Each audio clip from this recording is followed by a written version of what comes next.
ಎಲ್ಲ ರೈತ ಬಾಂಧವರಿಗೆ ಕೆಳದಿ ಶಿವಪ್ಪ ನಾಯಕ ಕೃಷಿ ಮತ್ತು ತೋಟಗಾರಿಕೆ ವಿಜ್ಞಾನಿಗಳ ಮಹಾವಿದ್ಯಾಲಯ ಶಿವಮೊಗ್ಗ ಇದರ ಆಡಳಿತ ಮಂಡಳಿ ಸದಸ್ಯನಾದ HD ದೇವಿಕುಮಾರ್ ಮಾಡುವ ನಮಸ್ಕಾರಗಳು. ಮುಂದಿನ ತಿಂಗಳು ನವೆಂಬರ್ 7, 8, 9 ಮತ್ತು 10ನೇ ತಾರೀಕು ಕೃಷಿ ಹಾಗೂ ಕೃಷಿ ಸಂಬಂಧಿತ ಅಭಿವೃದ್ಧಿ ಇಲಾಖೆಗಳ ಸಹಯೋಗದೊಂದಿಗೆ ಕೃಷಿ ಮತ್ತು ತೋಟಗಾರಿಕಾ ಮೇಳವನ್ನು ಹಮ್ಮಿಕೊಳ್ಳಲಾಗಿರುತ್ತದೆ. ಈ ಒಂದು ಕೃಷಿ ಮೇಳದ ವಿಶೇಷತೆಗಳು ಏನೆಂದರೆ ತಂತ್ರಜ್ಞಾನ ಉದ್ಯಾನವನ, ಸಮಗ್ರ ಕೃಷಿ ಪದ್ಧತಿ,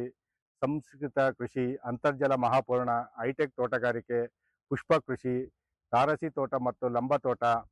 ಜೇನುವನ ಮತ್ತು ಕೀಟ ಪ್ರಪಂಚ, ಪರಿಸರ ಕೃಷಿ, ಪ್ರವಾಸೋದ್ಯಮ, ಸಿರಿಧಾನ್ಯಗಳ ಮೌಲ್ಯವರ್ಧನೆ ಮತ್ತು ತಾಂತ್ರಿಕತೆಗಳು,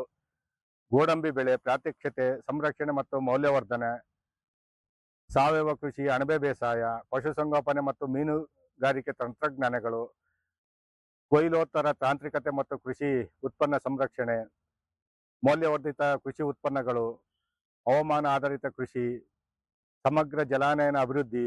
ಕೃಷಿ ಪರಿಕರ ಮತ್ತು ಯಂತ್ರೋಪಕರಣಗಳ ಪ್ರದರ್ಶನ, ಹಾಗೆ ಪ್ರಗತಿಪರ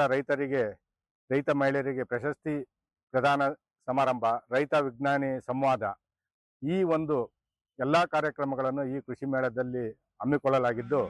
ನಮ್ಮ ರೈತ ಬಾಂಧವರು ನಮ್ಮ ಕೃಷಿ ಮತ್ತು ತೋಟಗಾರಿಕಾ ವಿಜ್ಞಾನಿಗಳೊಂದಿಗೆ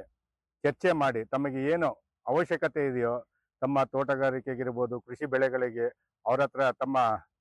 ಚರ್ಚಿಸಿ ಅವರಿಂದ ಸಹಕಾರ ಮತ್ತು ಸಲಹೆಗಳನ್ನು ಪಡೆದು ಈ ಕೃಷಿ ಮೇಳವನ್ನು ಯಶಸ್ವಿಯಾಗಿ ನಡೆಸಿಕೊಟ್ಟು ಅತಿ ಹೆಚ್ಚಿನ ಸಂಖ್ಯೆಯಲ್ಲಿ ಎಲ್ಲ ನಮ್ಮ ಸುತ್ತಮುತ್ತಲಿನ ಜಿಲ್ಲೆಯ ರೈತರುಗಳು ಹಾಗೂ ಹೆಚ್ಚಾಗಿ ನಮ್ಮ ಶಿವಮೊಗ್ಗ ಜಿಲ್ಲೆಯ ರೈತ ಬಾಂಧವರು ಭಾಗವಹಿಸಿ ಈ ಕಾರ್ಯಕ್ರಮವನ್ನು ಯಶಸ್ವಿಗೊಳಿಸಬೇಕಾಗಿ ತಮ್ಮಲ್ಲಿ ವಿನಂತಿ ಮಾಡಿಕೊಳ್ಳುತ್ತೇನೆ.